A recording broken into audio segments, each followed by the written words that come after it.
Hello guys, how are you? Wish you will be fine at your home at this time guys. Guys, तो आपने consumer behaviour के chapter में consumer का behaviour पढ़ा, उसके बाद यूटिलिटी पढ़ा और यूटिलिटी के अंदर दो सब कैटेगराइज हैं, जैसे कि कार्डिनल एंड ऑर्डिनल यूटिलिटी। तो कंज्यूमर बिहेवियर में क्या था बेटा कि दिए गए इनकम एंड प्राइस पर कंज्यूमर किस बंडल को अधिक प्रेफरेंस दे रहा है, यानी जिस पर वो मैक्सिमम सेटिस्फैक्शन देखता है उसी को परचेज करता है ना। लेकिन एक पार्टिकुलर टाइम पर जहाँ पर इनकम और गुड्स की प्राइस जो है वो चेंज ना हो, यानी मार्केट प्राइस पर गुड्स मिल जाए और जो इनकम है पार्टिकुलर टाइम पर वो फिक्स रहता भी है सर। बेटा जो इनकम रहता है वो फिक्स रहता है। तो जब भी हम मार्केट में जाते हैं कोई वस्तु या किसी बंडल को खरीदने के लिए, तो अपने इनकम के अकॉर्डिंग जो अपने कैपेबिलिटी होती है, परचेजिंग कैपेसिटी, वो पार्टिकुलर टाइम पर फिक्स होती है और मार्केट प्राइस पर बंडलों की प्राइस भी फिक्स होती है। तो ये सब था कंज्यूमर बिहेवियर। यूटिलिटी भी देखे थे। यूटिलिटी का क्या मीन्स होता है, तो यह किसी गुड्स को परचेज करने के लिए जो एक्सप्रेशन डिज़ायर होती है तो उस चूज किए हुए मैक्सिमम बंडल से जो सेटिस्फाइंग कैपेसिटी मिलती है वो गुड्स में इंक्लूडेड यूटिलिटी के कारण होता है। ठीक है, तो इसमें सब कैटेगराइज था कार्डिनल एंड ऑर्डिनल। कार्डिनल देखो बेटा, ये मार्शल महोदय के द्वारा दिया गया था, यानी this is propounded by the martial and this it can be measurement into the number system.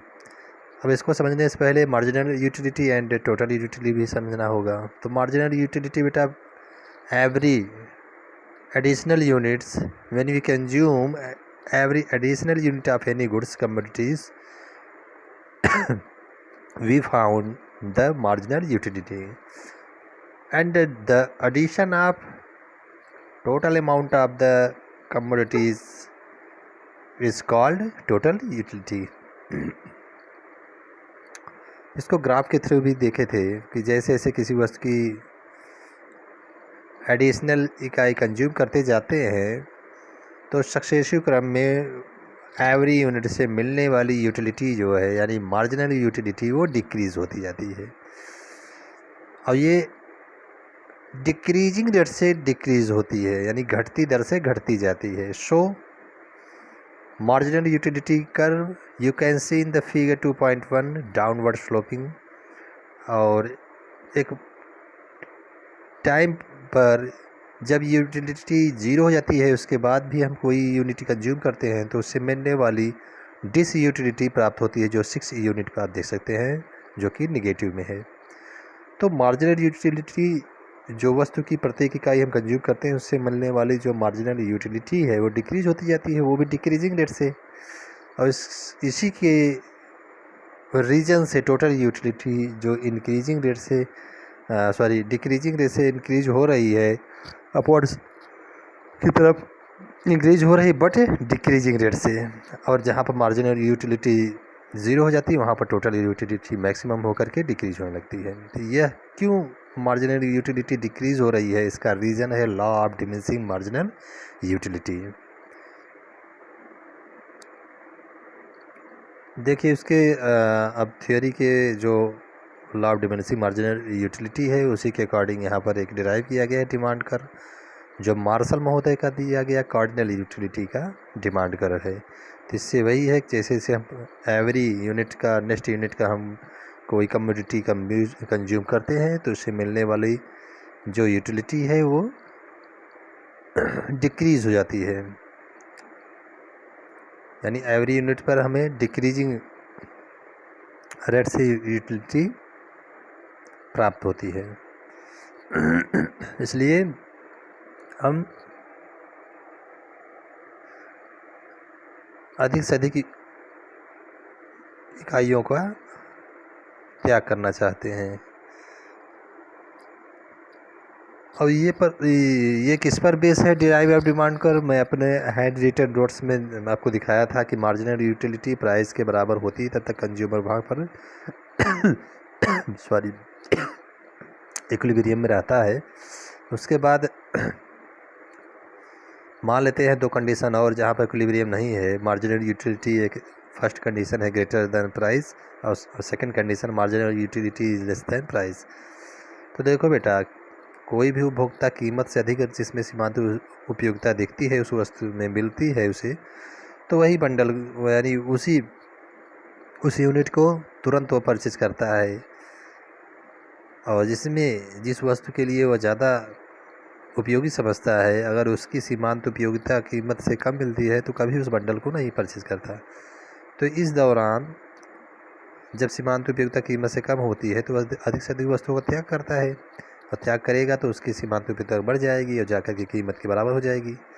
और जब कीमत सीमांत उपयोगिता से अधिक होती जब कीमत सीमांत उपयोगिता से कम हो जाती है तो वह अधिक से अधिक उस वस्तु का बंडल करता है। इस वजह से लाभ डिमिनिशिंग मार्जिनल यूटिलिटी अप्लाई होती है वहाँ पर, तो वह डिक्रीज होते होते सीमांत उपयोगिता कीमत के बराबर हो जाया करती है।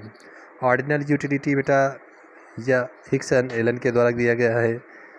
यह यूटिलिटी बताता है कि यूटिलिटी को नंबर में हम मेजरमेंट नहीं कर सकते हैं, बट इसको लेबल के रूप में कंपेयर कर सकते हैं एक बंडल से दूसरे बंडल में। तो उन्होंने बताया अगर इंडिफरेंस कर मैप में लेते हैं तो अपर इंडिफरेंस कर से मिलने वाले जो सेटिस्फेक्शन होती है यानी उससे यूटिलिटी मिलती है वो लोअर इंडिफरेंस कर की तुलना में अधिक होती है। अब देख लीजिए, अब यहाँ पर दोनों एक्सिस पर दो वस्तु को हिक्स एंड एलन महोदय ने लिया है और बताया है कि एक इंडिफरेंस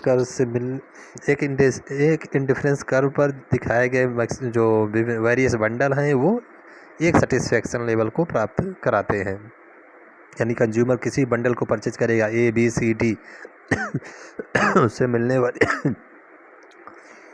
मैक्सिमम सेटिस्फेक्शन इक्वल होगा।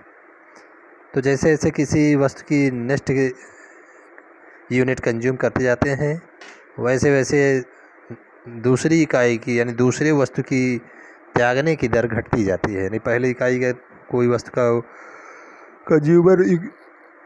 कंज्यूम करेगा तो पहली इकाई में उसे दूसरी वस्तु की अधिक इकाई को त्याग करना होता है, लेकिन जैसे जैसे जिस इकाई का उपभोग कर रहा है उससे सीमांत उपयोगिता घटती जाती है, तो दूसरी वस्तु का जो वह सेक्रीफाइस कर रहा था उसकी त्यागने की दर भी घटती जाती है। तो इसे कह सकते हैं कि मार्जिनल रेट ऑफ सब्स्टिट्यूशंस जो है वह डिक्रीजिंग रेट से डिक्रीजिंग होती जा रही है, यानी कि डिक्रीजिंग रेट से घट रही है, यानी घटती दर से घटती जाती है।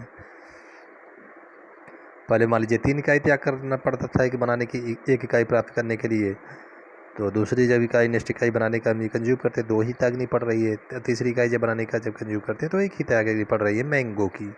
त्यागनी किसकी पड़ रही है? मैंगो की। जब सीमांत उपयोगिता तृप्त यानी व्यक्ति जब तृप्त होता जाता है कोई वस्तु की नेक्स्ट इकाई को कंज्यूम करने से, तो दूसरे वस्तु की जो सेक्रीफाइस रेट है वो डिक्रीज होती जाती है। यही है, इसमें आप देख लीजिए, बाकी आप पढ़ लीजिए, थ्योरी तो है ही, कॉन्सेप्ट जो है। अब आपका ये marginal rate of substitution equal to delta Y by delta P. तो ये रेट आपका अगर बनाने की पर इकाई यानी एक्स बनाना है, वाई मैंगो है, ये डिक्रीज होती जाती है। ये आपको यहाँ टेबल 2.2 के थ्रू समझाया भी गया है, देख लीजिए। ये हमारे एस इक्वल टू दूसरे बी वाले बंडल जब कंज्यूम करता है मैंगो बनाने की तो 3.1 था marginal rate of substitutions. B C D पर देख लीजिए घटता जा रहा है, सी पर 2.2 प्रोपोर्शनल 1 है और फिर डी पर 1 प्रोपोर्शनल 1 हो गया। तो ये किस वजह से लागू हो रहा है? Law of diminishing marginal rate of substitutions. ये इसलिए लागू हो रहा है बेटा क्योंकि वो मार्शल महोदय का जो अजम्पशन था यहाँ पर भी कुछ न कुछ लागू होता है। उन्होंने कहा था ना, जैसे जैसे किसी वस्तु की इकाई को नेक्स्ट इकाई को कंज्यूम करते जाते हैं कंज्यूमर्स को उससे मिलने वाली जो मार्जिनल यूटिलिटी है वो डिक्रीज होती जाती है। यानी डिमिनिशिंग ऑफ मार्जिनल यूटिलिटी यहाँ भी लागू होती है, लेकिन हिक्स महोदय ने उसका नाम यहाँ पर चेंज करके law of diminishing marginal rate of substitution रख दिया बस। बाकी जो नियम था उनके मार्शल महोदय के कहने के अकॉर्डिंग था, वह यहाँ भी अप्लाई होता है। अब शेप ऑफ इंडिफरेंस कर देख लीजिए। शेप ऑफ इंडिफरेंस कर ये आपका कॉन्वेक्स इंडिफरेंस कर होता है, यानी एक उत्तल लेंस की तरह होता है जो ओरिजिन पॉइंट की ओर दबा हुआ होता है और एक्सिस की ओर दबा हुआ होता है। तो अगर बात करते हैं सब्सटीट्यूशंस गुड्स पर जो फुल्ली सब्सटीट्यूट हैं, तो उनके लिए जो इंडिफरेंस कर होगा वह स्ट्रेट लाइन डाउनवर्ड स्लोपिंग होगा, यानी निगेटिव स्लोप का। यहाँ पर कोई भी आप ले सकते हो कर, लेकिन यहाँ पर मोनोटोनिक इस प्रेफरेंस है। मोनोटोनिक प्रेफरेंस यह कहता है बेटा कि दिए गए अगर इंडिफरेंस कर्व पर जो ऊपर वाले इंडिफरेंस कर्व पर से मिलने वाली बंडल होगा वह लोअर से कम होगा, इसलिए उपभोक्ता कोई भी बंडल को तभी परचेज करेगा जिसमें उसे सबसे ज़्यादा सेटिस्फेक्शन मिलता है। Consumers preference are assume to be such that bundle between any two bundles has more of at least one of the good and no less of the other goods. एक अतिरिक्त इकाई, एक वस्तु की अधिक इकाई मिल जाए दूसरे को कम किए बिना, तो उसी बंडल को उपभोक्ता अधिक परचेज करना चाहता है कंपेयर टू लोअर बंडल से। तो इस प्रेफरेंस को मोनोटोनिक प्रेफरेंस कहते हैं। ठीक है। इंडिफरेंस मैप क्या होता है, यहाँ देख लीजिए फिगर 2.5 में। ये हिक्स एलन महोदय का ही है जो आप देख रहे हैं, मोनोटोनिक प्रेफरेंस, इंडिफरेंस मैप। जितना भी ये आप ज्योग्राफिकल एनालिसिस यहाँ पर फिगर के अकॉर्डिंग आप बुक के थ्रू भी देख सकते हो बेटा, है वो क्या है, वो पूरा ज्योग्राफिकल एनालिसिस है डायग्राम का। तो आप देखिए वर्टिकल पर मैंगो और हॉरिजॉन्टल पर बनाना का यहाँ कमोडिटी लिया गया है, और इंडिफरेंस कर यहाँ 3 दिया गया है। इसको ले लेते हैं IC1, IC2 एंड IC3। तो हिक्स एलन महोदय कहते हैं कि दिए गए गिवन जो इंडिफरेंस कर्व है उस पर अपर वाले इंडिफरेंस कर्व से मिलने वाली जो सेटिस्फेक्शन होगी वह लोअर वाले से कहीं तुलना बहुत अधिक होगी। रीज़न यह है कि अपर वाले इंडिफरेंस कर्व पर जो गुड्स के क्वांटिटीज़ होंगे वह लोअर की तुलना में अधिक होंगे, इसलिए वो मैक्सिमम सेटिस्फेक्शन प्रोवाइड करने वाले बंडल होते हैं। और सभी डिफरेंस का शेप मैं बता दिया। ये ओरिजिन पॉइंट की ओर कॉन्वेक्स होते हैं और दोनों एक्सिस की ओर विदाउट टच किए हुए ये अनलिमिटेड यानी इनफाइनाइट ये बढ़ते ही जाते हैं और दोनों एक्सिस को कभी टच नहीं करते। फीचर ऑफ इंडिफरेंस कर देख लीजिए, ये डाउनवर्ड लेफ्ट टू राइट है और ओरिजिन टू कॉन्वेक्स है। यहाँ पर जो भी हम मार्जिनल डेटा सब्सटीट्यूशन देख रहे हैं डेल्टा वाई डेल्टा एक्स के अकॉर्डिंग, ये बंडलों को शो करने वाला x1 x2 और x1 plus delta x plus x1 plus delta x1 जो भी है x1 plus delta x1 comma x2 plus delta x2, ये 2 बंडलों को शो कराया गया है। तो कह रहा है कि 0 if the consumer does not forgo some mangoes with an increase in number of banana, it will remain consumer having more of banana with same number of mangoes, taking her to higher indifference कर। जब higher indifference कर लेते हैं तब देखते हैं। कह रहा है कि अगर कंज्यूमर, अच्छा पूरा इसको पढ़ लेते हैं। Indifference curve slope downward from left to right and indifference curve slope downward from left to right which means that is order to है मोर ऑफ बनाना। डाउनवर्ड इसलिए होता है क्योंकि कंज्यूमर जब किसी वस्तु पर अपनी प्रेफरेंस ज़्यादा शो करता है और बनाना को अधिक से अधिक त्याग करना चाहता है और मैंगो को भी अधिक से अधिक त्यागते हुए, तो क्या करेगा, जैसे जैसे बनाना की इकाई को कंज्यूम करता जाएगा उससे मिलने वाली नेक्स्ट यूनिट से जो मार्जिनल यूटिलिटी है वो डिक्रीज होती जाती है। सो मैंगोज़ की जो डिक्रीजिंग रेट है, सेक्रीफाइज रेट है, वो डिक्रीज होती जाती है। वही कह रहा है which means that in order to have more of banana see the consumer has to forgone some mangoes. तो मैंगोज़ को त्याग करना होता है जब बनाने की नेक्स्ट इकाई कंज्यूम करना चाहता है, जिससे कि एक ही सेटिस्फेक्शन लेवल पर कंज्यूमर बना रहे। एक इंडिफरेंस कर पर जितने भी बंडल उससे बने वो समान सेटिस्फैक्शन को प्रोवाइड करें। The consumer has to forgone some mangoes. If the consumer doesn't forgone some mangoes, अगर नहीं त्याग करता है with an increase in number of banana, it will mean consumer having more of banana with some number of mangoes.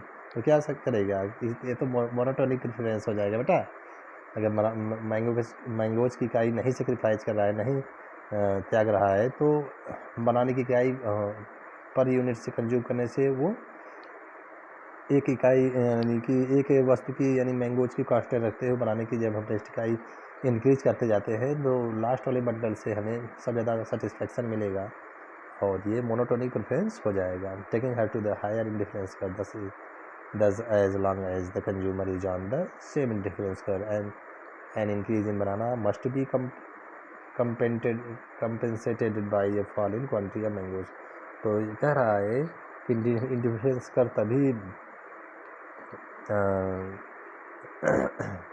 Satisfy होता है, यानी तभी जो है एक प्रूफ होता है जब हम किसी वस्तु की एक इकाई कंज्यूम करते हैं तो दूसरी वस्तु की त्याग जब तक इकाई नहीं त्यागते हैं तब एक ही सेटिस्फैक्शन लेवल पर हम नहीं बने रह सकते। तब तो वो अलग सेटिस्फैक्शन लेवल हो जाएगा अगर किसी वस्तु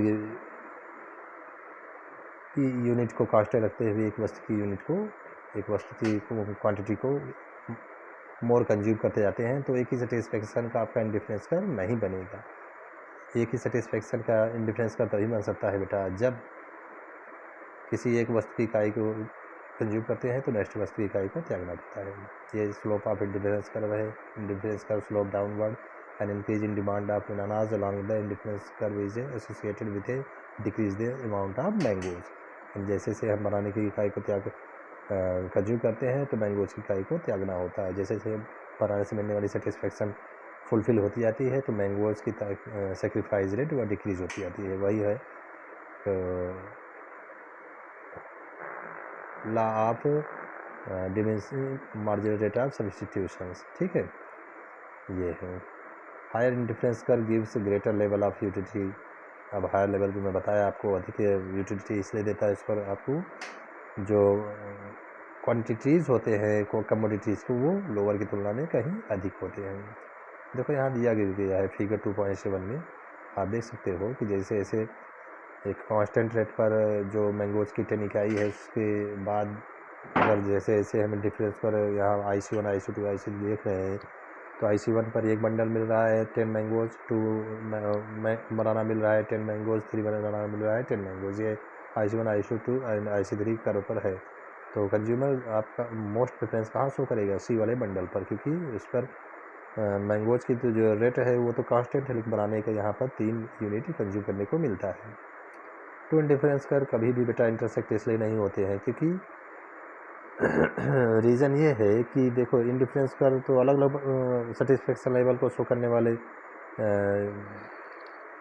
कई बंडल इस पर हो सकते हैं, लेकिन अगर ये कहें कि किसी पार्टिकुलर टाइम पर जहाँ पर इंटरसेक्ट करते हैं दो इंडिफरेंस कर वहाँ पर उनकी उनसे दोनों का रो से मिलने वाली जो यूटिलिटी है वहाँ समान हो जाया करती है।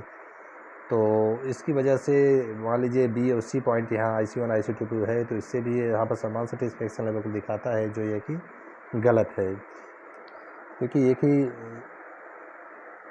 यहाँ ये पॉइंट पर समान सेटिस्फेक्शन दोनों इंडिफरेंस कर पर मिलता है और B और C पर जो डिफर हो जाता है तो ये हमें एक क्रिटिसाइज ही बताता है कि कभी भी इंटरसेक्ट नहीं होना चाहिए कि एक पार्टिकुलर टाइम में तो यहाँ समान थे लेकिन अगर देख लें B और C पर ये अलग अलग हो जाते हैं। 9 मिलता है और 7 और 9 और 5 ये आपको लॉजिकल नहीं बताता है, इसलिए यहाँ पर ये गलत हो जाता है। कंज्यूमर बजट को आप कल पढ़ेंगे बेटा, ठीक है। उसके बाद आपको इंटरसेक्ट वाला जो ये है टू इंडिफरेंस कर इंटरसेक्ट कैन नेवर भी कभी नहीं हो सकते, इसके लिए कल और डिस्कशन करेंगे और आपके कंज्यूमर बजट को आगे बढ़ाएंगे चैप्टर को। अब तेज़ी से आगे लेकर चलेंगे क्योंकि चैप्टर आपका धीरे धीरे बहुत पीछे होता जा रहा है। Thank you for watching my video, bye.